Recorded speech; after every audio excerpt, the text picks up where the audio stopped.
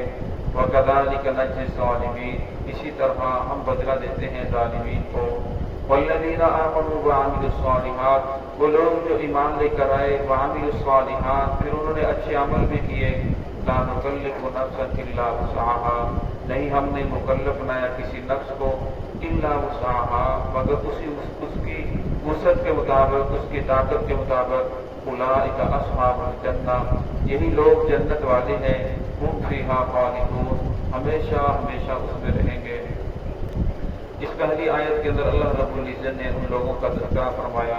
جو دنیا کے اندر اللہ رب العزت کے احکامات کو ٹھکرا دیتے ہیں، محمد رسول اللہ صلی اللہ علیہ وسلم کی سنتوں پر عمل کرنے کے لیے تیار نہیں ہے، اور اللہ رب العزت کی آیات سن کر عمل کرنے کے بجائے آگے سے تکبر کرتے ہیں۔ فرمایا یہ لوگ تکبر کرنے والے ہیں، فرمایا جب ان کی روح قبض کی جائے گی تو ان کے لیے آسمان کے دروازے نہیں کھلتے۔ اور فرمایا حدیث پاک اگر آتا ہے جب کوئی انسان دنیا سے رخصت ہوتا ہے تو اس کی روح قبض کرنے کے لیے اسرائیل علیہ السلام تشریف لاتے ہیں، تو ان کے پیچھے 18 فرشتے قطار کے اندر کھڑے ہوتے ہیں۔ ایک فرشتے جب ان کی روح قبض کرتا ہے، روح قبض کرنے کے بعد پھر وہ 18 فرشتے جو ہوتے ہیں ان کے حوالے کر دیتا ہے۔ اور فرمایا اگر وہ نیک آدمی ہوتا ہے تو اس کی روح قبض کرنے کے لیے جنت سے اعلیٰ قسم کا جوڑا لایا جاتا ہے، اعلیٰ قسم کا کپڑا لایا جاتا ہے، اس کپڑے کے اندر اس کی روح کو لپیٹا جاتا ہے، پھر روح کو لپیٹ کر آسمان پر وہ فرشتے لے کر چڑھتے ہیں۔ پہلے آسمان پہ چڑھتے ہیں، دروازہ کھٹکھٹاتے ہیں، کون ہے؟ فلاں بن فلاں کہتے ہیں۔ اس کے لیے تو ہمیں حکم دیا گیا تھا، دروازہ کھول دیا جاتا ہے، پہلا آسمان، دوسرا آسمان، تیسرا آسمان، چوتھا آسمان، ساتویں آسمان سے اوپر جا کر مقام علیین کے اندر جو نیک لوگوں کی روحوں کا مقام ہے وہاں اسے داخل کیا جاتا ہے۔ اور میں جب کسی بد کردار انسان کی روح کو قبض کیا جاتا ہے اس کے لیے پھر جہنم کا ٹانٹ لایا جاتا ہے، پھر فرشتے اس کے چہرے پر مارتے ہیں، اس کی پشتوں کے اوپر مارتے ہیں، اور بڑی بے سختی کے ساتھ، بے دردی کے ساتھ اس کی روح قبض کی جاتی ہے۔ پھر روح قبض کرنے کے بعد پھر ان 18 فرشتوں کے حوالے کیا جاتا ہے، پھر وہ روح کو لے کر آسمان پر چڑھتے ہیں، آسمان کا دروازہ کھٹکھٹاتے ہیں، لیکن فرمایا اس روح کے لیے آسمان کا دروازہ نہیں کھلتا۔ پھر وہیں سے اس روح کو زمین کی طرف پھینک دیتے ہیں، پھر ساتوں زمین کے نیچے مقام سجین ہے، وہاں اس روح کو داخل کیا جاتا ہے، لیکن روح کا جسم کے ساتھ تعلق ہوتا ہے۔ پھر فرشتے آتے ہیں، اس سے سوالات جوابات شروع ہو جاتے ہیں۔ تو یہاں اس آیت سے یہ ثابت ہوا کہ آسمان کے دروازے ہیں، ان دروازوں سے فرشتے آتے جاتے ہیں، اور ان دروازوں سے نیک لوگوں کے اعمال اوپر جاتے ہیں، اور ان دروازوں سے اللہ رب العزت کی رحمتیں نیچے اترتی ہیں۔ تو پھر فرمایا کہ جو لوگ نیک ہوں گے، فرمایا ان کے لیے اللہ رب العزت یہاں بڑا مقام ہوگا، بڑے مراتب ہوں گے، اور جو انسان برا ہوگا، فرمایا جب اس کی روح قبض کی جاتی ہے اسی وقت سے اس کے اوپر عذاب سزا شروع ہو جاتی ہے۔ تو اللہ نے شاہ فرمایا لا يدخلوا ولا يدخلون الجنہ، فرمایا یہ لوگ جنت کے اندر داخل نہیں ہوں گے۔ پھر آگے مثال دی حتی یلج الجمل، یہاں تک کہ اونٹ فی سم الخیاط، سوئی کے ناکے سے داخل ہو جائے۔ اللہ رب العزت کے لیے کوئی مشکل نہیں، اونٹ کو بجائے ہاتھی کو بھی سوئی کے جو ناکا ہے اس کے گزار دے سوراخ سے، لیکن یہ ان بندوں کو سمجھانے کے لیے اگر کسی کو کہا جائے کہ اس اونٹ کو سوئی کے سوراخ سے گزار دے، وہ کہے کہ یہ تو ممکن نہیں، یہ ایسا ہو نہیں سکتا۔ تو اللہ رب العزت نے بندوں کو سمجھانے کے لیے جس طرح اونٹ سوئی کے سوراخ سے تم گزار نہیں سکتے، اس طرح فرمائے یہ لوگ تکبر کرنے والے ہیں، اللہ رب العزت کی آیات کو جھٹلانے والے ہیں، اور اپنی رائے کو حق سمجھنے والے ہیں، دین الہی کے مقابلے میں اپنی رائے کو سمجھتے ہیں۔ یہ تو بات دل کو نہیں لگتی، یہ کیسی بات ہے، یہ کیسا دین ہے جو عقل کے اندر نہیں آ رہا۔ ورنہ پھر وہ اس طرح کی باتیں کر کے تکبر کرتے ہیں۔ فرمایا جس طرح اونٹ سوئی کے ناکے سے سوراخ سے نہیں گزر سکتا، فرمایا اس طرح یہ لوگ بھی جنت کے اندر داخل نہیں ہو سکتے۔ انسان کی محدود سی زندگی ہے، 50 سال، 60 سال، 100 سال بھی اگر ہو جائے تو پھر بھی آخرت کے مقابلے بہت محدود زندگی ہے۔ اور میں دنیا کے اندر اللہ رب العزت نے انسان کو اختیارات دیے ہیں، زندگی دی ہے، پھر انسان کو فرمایا کہ یہ سیدھا راستہ ہے، یہ محمد رسول اللہ صلی اللہ علیہ وسلم کا طریقہ ہے، یہ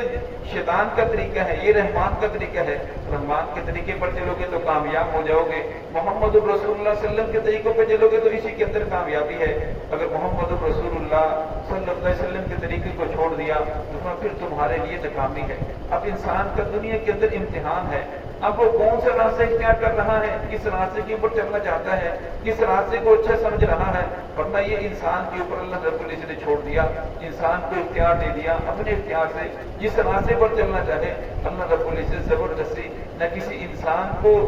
جنت کے اندر داخل کرتے ہیں، نہ جہنم کے اندر داخل کرتے ہیں، نہ زبردستی کسی کو پکڑ کر سیدھے راستے کے اوپر لے کر آتے ہیں، نہ زبردستی کسی آدمی کو پکڑ کر گمراہی کے اوپر ڈالتے ہیں، بلکہ فمن شاء فلیؤمن ومن شاء فلیکفر، جس کا جی چاہے ایمان لے کر آئے، جس کا جی چاہے کفر اختیار کرے۔ نولیہ ما تولی، ہم نے تو فرمایا جو انسان جس راستے کے اوپر چلتا ہے ہم اس کے لیے وہی راستہ آسان کر دیتے ہیں۔